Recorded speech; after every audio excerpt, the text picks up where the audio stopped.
কালকে সারা রাত ঘুম হয়নি।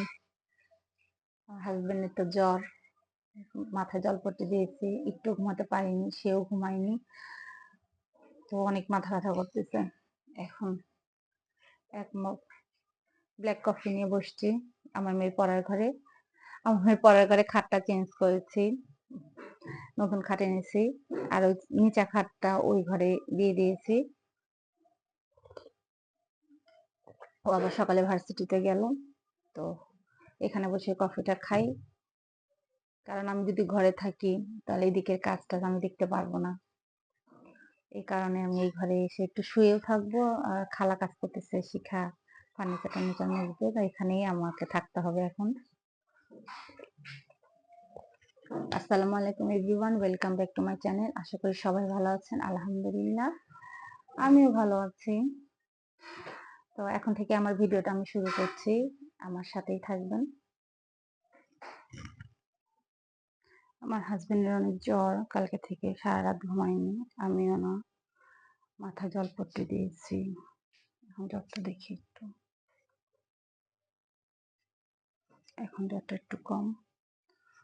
তাই এখন একটু ওয়াশিং মেশিনে কাপড় ধুতে দিব।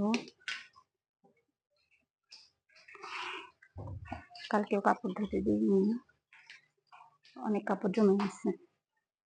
হাজবেন্ডের জ্বর না, কোনো কিছু ভালো লাগতেছে না।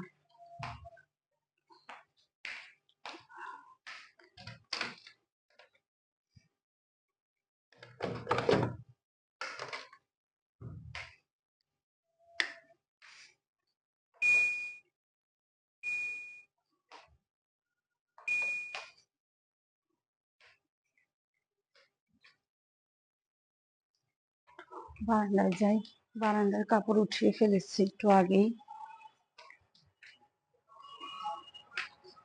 বারান্দার কাপড় উঠানো সব উঠিয়ে ফেললাম। বারান্দার কাপড়, মনটা ভালো লাগতেছে না। কালকে সারা রাত আমিও ঘুমাইনি, আমার হাজবেন্ড ঘুমায়নি, মাথায় জলপট্টি দিয়েছি সারা রাত।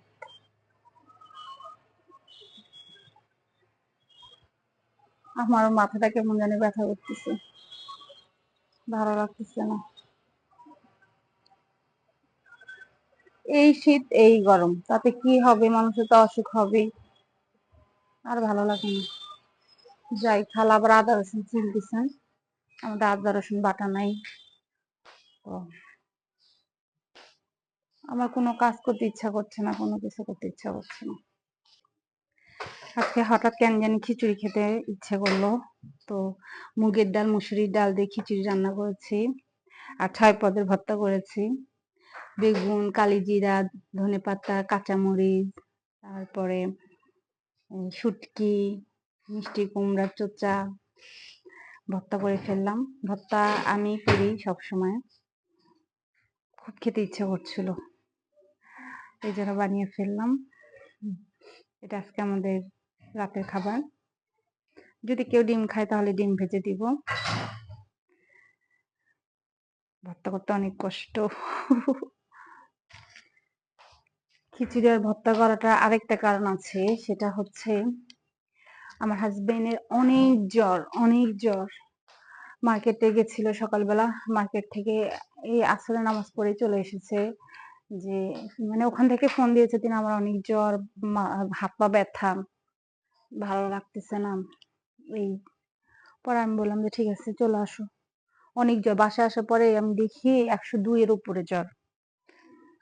পরে শুয়ে আছে, কিছু স্যুপ এনে দিলাম, অন্থন সে খেতে ভালোবাসে, স্যুপ আর অন্থন এনে দিলাম, কিচ্ছু খায়নি। পরে আমার শাশুড়ি আসলো, দেওর শাশুড়ি, ছোট দেওর শাশুড়ি, ওর বাচ্চারা আসলো, কথা টথা বললো। আমার শাশুড়ির তো ছেলেরা অনেক আদরে, মানে আমার শাশুড়ি অনেক আদর করে ছেলেদেরকে। সে তো ছেলে জ্বর দেখে আল্লাহর কাছে অনেক ইয়ে করে বললো যে আমার ছেলে নাম ধরে বলতেছে যে জ্বর ভালো করে দাও, মাফ করো। এই মার মন। তো এই কারণেই মূলত আরো খিচুড়িটা করা।